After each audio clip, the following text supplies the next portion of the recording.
Death wizards, also known as necromancers, manipulate the power of the undead. They specialize in health drains spells that damage their opponent and heal themselves at the same time. Because of their drain spells, death wizards can easily thrive when venturing off on their own. What's up, guys? Welcome back to a brand new video, and welcome to the pros and cons to the School of Death. This is a mini-series on my channel where we take a look at the pros and cons to each Wizard101 school to help you decide which school to quest next. With all that being said, let's hop right on into the pros and cons to the School of Death.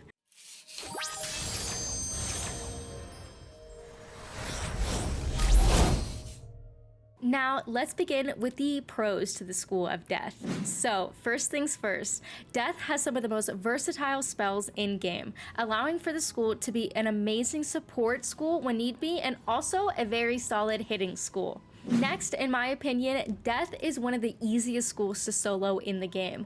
With spells that hit and then heal back your health, you definitely will not have a problem with dying as much as a Storm Wizard per se. Thirdly, Death also has a lot of low pip AoEs, which are spells that do damage to all the enemies instead of just one. I highly recommend in the beginning training a Gloomy Eye pet, as it gives you not only a blade but also a 4 pip AoE, which makes questing in the beginning a whole lot easier.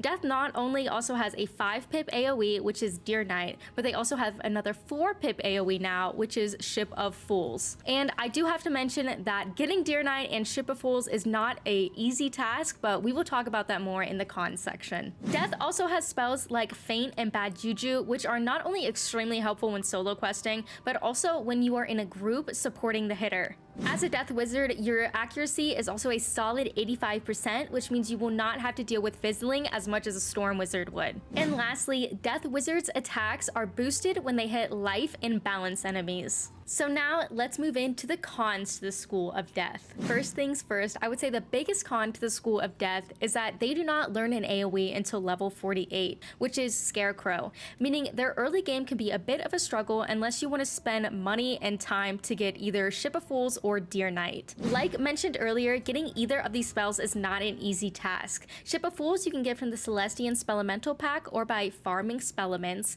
and Dear Knight you can get from the Knight's Lore pack, crafting, or also farming Spelements, and all of those activities are pretty time consuming or cost a lot of money. Secondly, Wizard101 is full of enemies that are either life or death. This is bad for death because life mobs, especially in arcs 1 and 2, love to use Death Shield, and with the death enemies being so common, it means that you're gonna have to use prisms a lot more than the other schools.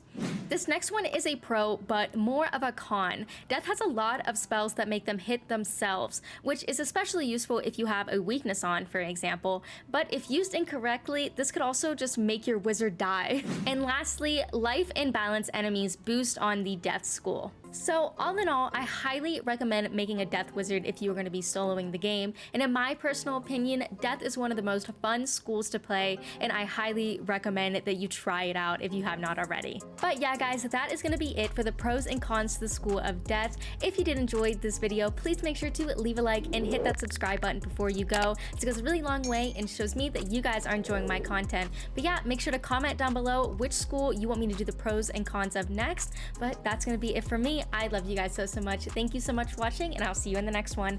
Bye!